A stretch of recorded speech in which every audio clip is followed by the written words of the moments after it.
Hello, everyone. Today, I wanted to chat with you a little bit about some of the things that my 80 and 90 plus year old clients have to say to people in their 50s and in their 60s. It's at some point, I like to say that it's never too late, but at some point, it is too late to do some things, right?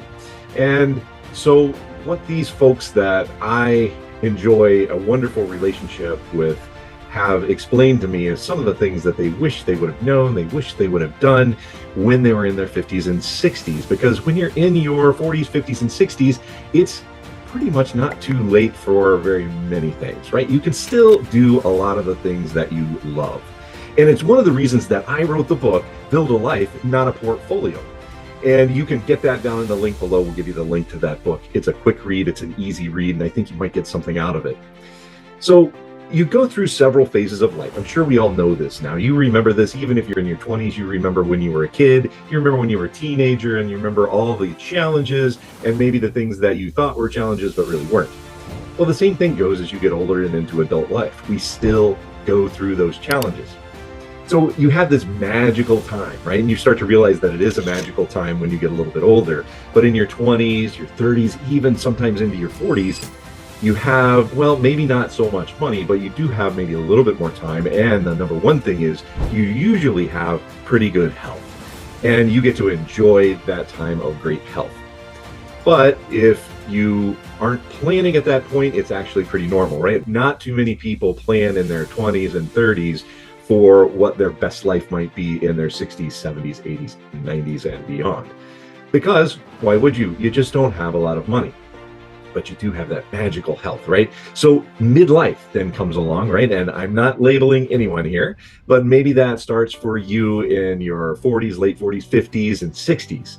And there you've got more money, not so much time. You're focusing on that career. Maybe you're focusing on impressing, if you're honest with yourself, impressing the Joneses, or maybe you're just looking for a little bit of status. You just want people to know that you were successful. All those people who said you'd never make it, you want to show them that you did, right? And so with that extra money, you might buy that fancy car, that fancy house, and frankly, you deserve it.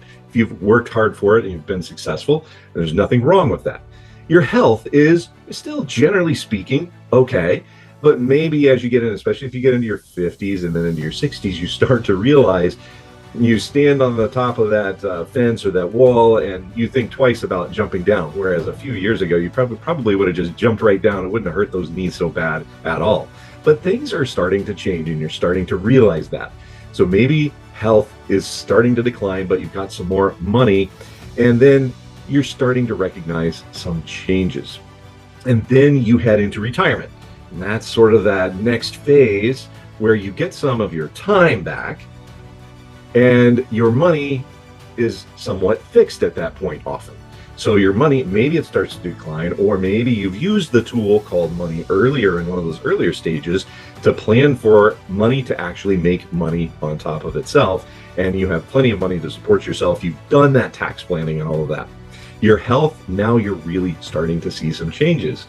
But still in your 70s and even in your 80s, maybe not so bad, but you really are starting to notice some differences, some changes in your ability to do some of the things that you love to do. So there's another phase that I want to talk about here, and that's sort of that in-between phase where that late 50s, early 60s, maybe even up to 70, where it's okay to say no to a few things.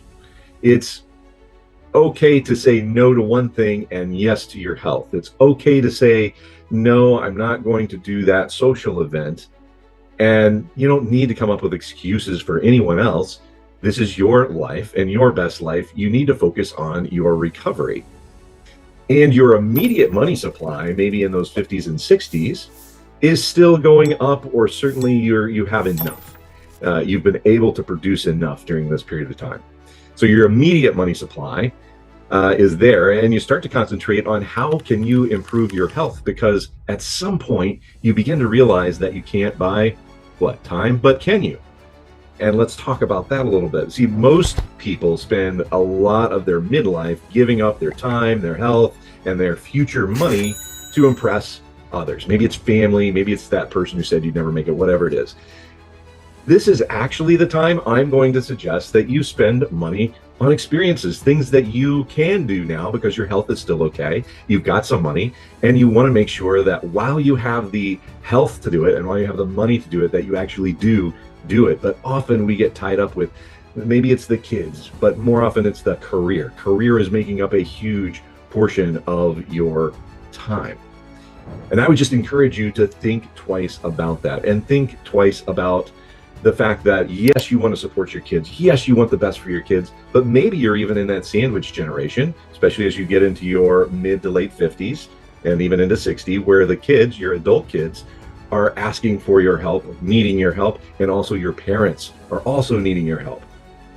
At some point, you have to put your own mask on before you can help somebody else, right? We've all heard when you get on the airplane, they always tell you, put on your own oxygen mask first in the event of an emergency, because if you don't put on your own oxygen mask, you could be passed out as you're trying to help somebody else. You have to take care of yourself first. You have to use that tool that we call money to build your best life, and then you can help someone else. That's a really important concept, and a lot of really good people tend to get hung up on, well, I want to help people. And yes, of course, most of us do want to help people. It's very hard to help someone if you don't have the tools in place to make sure that you are helped yourself. So there's 3 types of time. There's the time that you spend on your career, there's the time you spend on your relationships, and then there's that recovery and renewal time. And that's usually what we sacrifice. And because we want to be helpful, we want to make sure we're successful in our career.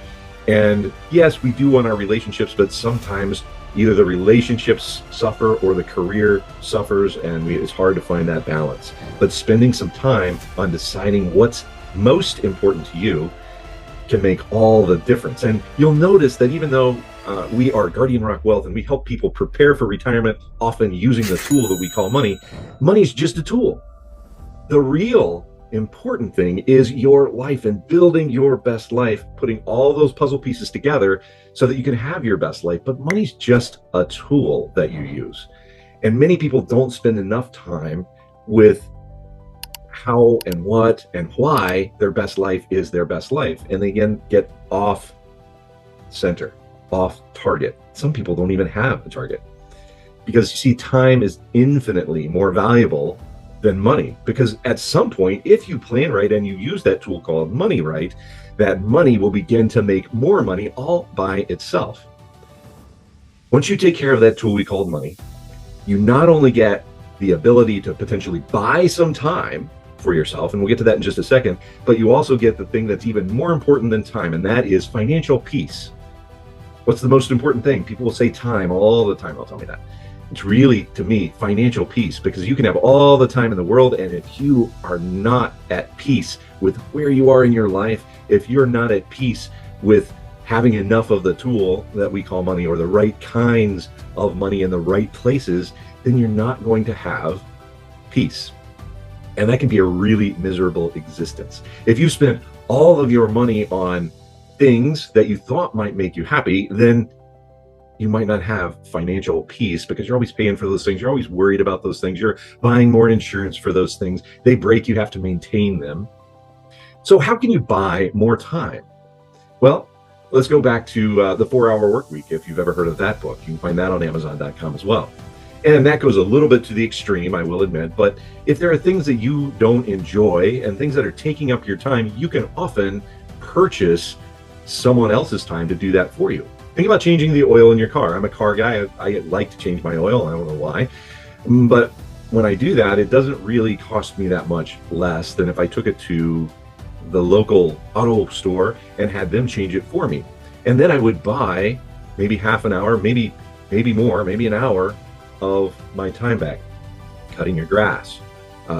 Even now, going grocery shopping, you can buy that time back, and at the same time, maybe you get 2 or 3 hours of your time back to do what you love to do, but you're also providing for someone else to earn a living. And you can feel good about that, I think. There's even a verse in the Bible in Ephesians that talks about redeeming the time. And I believe that is what that's talking about there. So just to give you a quick story here, I hope you'll indulge me for just a minute. But we have a client here at Guardian Rock Wealth. She lost her husband. We have a few in that position, but when this actually happened, it was, I guess, about 2 years ago, 2.5 years ago now. She lost her husband, and like many people, like I certainly would be and have been, when you lose someone that is so important to you, someone that has been such a big part of your life, you begin to get kind of lost. You don't really know what you want to do with yourself. Maybe you get some time back, but you don't know what to do with it. You're not at peace.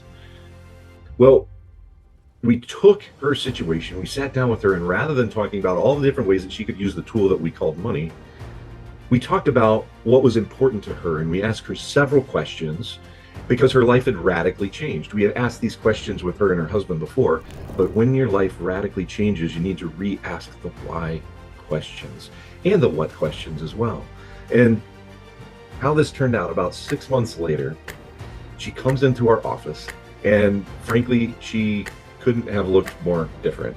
She hadn't had any plastic surgery. She hadn't had any special doctor do anything. And yet she looked to me to be 10 years younger. And the reason for that, I asked her, I said, you look great. You look like you're, and she was happy. And she said, listen, I just made some life changes. I changed my priorities. I'm no longer taking care of someone else and focusing on making sure that I'm here for my grandkids and for my own kids. And in order to do that, I've started to spend some time working on my health. And there were a lot of things that she did, and I'm not a health expert by far. If you've ever met me, you'll know that. But I do now focus a lot more on my health because of that experience I had with that one client. There was another example of a retiree. He was just getting into that retirement phase, right? He hadn't actually retired yet, but he's like, listen, I can afford a boat. And I was like, great, fantastic. Let's see what that does. We ran the numbers, and it wasn't going to hurt his retirement plan too much, not really at all. And he decided he was going to buy the boat. It was about a year later. We had met a few times in between there, but about a year later, he comes on we did a Zoom call with that. When he comes on the Zoom call, he said, you know what? This boat is exactly what they say it is, a giant hole in the water into which I pour money. And I really don't enjoy it, and I just want different boats. So I've decided to sell it. Guess what? I'm going to take a huge loss on that because I bought it new, but I want to go back. I want to rent boats, but frankly, I'm not even using it enough to justify having it sit in my yard all the time. That's why I always tell people, before you maybe move to a different state or a different place, or maybe buy that big purchase in retirement, try moving there for a month or 2 months. You can get long-term rentals somewhere, but try it before you buy it. And the idea of renting something is you can rent anything these days. So that's another piece of advice that we get from our 70 and 80-year-olds to our younger selves. But the question becomes, why do we do these things? And if you're in that stage of life, or you're past it or entering into it, why do you feel that way? Well, you remember back to when you were a teenager, and it was really important what everybody thought about you, right? And the same thing happens, frankly, to us. When we're in our 40s, 50s, 60s, we want to show that status symbol. Hey, we've arrived, we've made it. I want to keep up with the Joneses, right? And for that reason, we tend to maybe not save enough or put ourselves in that uncomfortable position of maybe not having as much money now so that we'll have more money later. The same thing can happen in retirement. As we focus on our new lives in retirement, you can actually end up spending a lot more money if you're not careful, especially in those first 5 years of retirement. In those first 5 years of retirement, you're going to have more time to do the things that you love. And if those things cost a little bit of money, well, that will begin to add up. You'll actually probably spend more money, especially in those first 5 years. So if you haven't really sat down and tracked where your expenses are going, and it's not hard, it doesn't have to be hard. There are apps. There's an app for that. There's an app for everything, right? There are apps that will help you track your expenses, and that's just for you to know. And there's nothing wrong with going to Starbucks. There's nothing wrong with owning a nice car, whatever makes you happy and brings you joy. But just be aware of that so that you know how to use the tool that you call money so that you can support yourself in retirement, and so that you can truly enjoy the life that you have created and been so successful for through all of those times, all of those phases of life. That magical time in your 20s, that midlife, and then that retirement phase should be just as wonderful. And believe me, perspective will change over time. So one of the other things that we experience quite often is that stressful, high-level executive type of person that suddenly retires because they've just had enough. They can't do it anymore. And what happens with them often is about 6 months in, maybe less, they come to us and say, I'm bored. I don't know what to do with myself. And they frankly become a bit depressed. And that's why before you retire, yes, you want to do all that we talk about changing the way you invest and how you invest and setting up those, how to prepare for taxes in retirement, make sure you're not taxed into oblivion, make sure that $1 million 401k or $5 million 401k is not all taxable, and making sure that you have some income that's frankly guaranteed in retirement, and make sure that cash flow is king rather than just cash. All of that stuff is important. More important to that, though, is how you're going to manage your time and how you're going to manage your peace of mind. If you are bored, well, that's a real problem. It can be actually stressful in and of itself. So here's just a few questions, and I'm going to leave you with this, that we ask our soon-to-be retirees. Number one is, what do you wish you could do more of if you had the time? Then there's some sub-questions to that. We ask the question, why? And we want to get real good clarity on that. And I would suggest not to ask yourself the question why, but have an independent third party. This is not your mother, your brother, your sister, your cousin. This is somebody who's independent. Maybe your financial professional, maybe a professional retirement counselor or whatever. Ask them, have them ask you the why question, and they won't let you off the hook. So what do you wish you could do more of if you had the time? And then what would you want to learn? You know, a lot of us have given up some of those things. Like, I used to be really into music, and hearing my 40s, 50s, and not 60s yet, but my 40s and 50s, I've kind of given that up. Even in my 30s, I had given that up because I was concentrating on my career. I was concentrating on raising kids and all of the things that get in the way. So I really let that go by the wayside. Maybe you want to pick that back up. But what do you want to learn more about? You've got more time now. You can learn about all kinds of things. What do you really look forward to? And really think about that for a minute. What is it that you are like, oh, I can't wait until that happens? Well, maybe you can do more of those things. And then what do you really and truly get excited about? Really get excited about going to the concerts? Do you really get excited about going on a trip or on a cruise? Plan for that. Plan to do more of that. And who, this is important too, who do I want to hang out with more? Who do I want to deepen my relationship more? Maybe it's the grandkids, and then you have to ask the question, do my grandkids want to hang out with me? I mean, it's hard for us as grandparents to realize maybe as they get to be teenagers, it's not so cool, and maybe they don't want to hang out with grandma and grandpa so much. So just be aware of that so that you're not disappointed and lose that all important piece. And then think about the things that you are going to miss. And that goes back to those busy, high-stress executives that think they want to jump right out of their job, but really there are actually some things that they're going to miss. And I can tell you from my own personal experience, there are things that I miss from that big Wall Street career that I had. And, I don't have those anymore, and I've kind of gotten used to that. But I will tell you, it's no different when you retire. Maybe you had a big team and, they did things for you. Well, now you got to figure out how to get those things done on your own. All of that matters when you're building your best life, not just your portfolio. But what it's all built upon is how you use the tool that we call money to build the base so that you can have your best retirement and live your best life, not as somebody else defines it, but how you define it. So I hope that's been somewhat helpful today. We're going to put some links down in the comments below. We would love to spend some time with you. You can reach out to us at guardianrockwealth.com, or you can text the word LIFE, L-I-F-E, to 321-421-5213. And we would love to talk with you no matter where you are in your financial journey. And you'll talk directly with me, not just a member of my team. We might put a member of my team with you for specialty items, but you're going to talk directly with me, and we'll have a conversation, not just about the money, but why you want to build that portfolio. How big does it really need to be? When could you retire if you're really fed up, if you really want to get out of that job? But then what will you miss when you have retired? I hope this has been helpful. Check out some of my other videos. We've got lots of other free information out there for you. This is John Browning with Guardian Rock Wealth.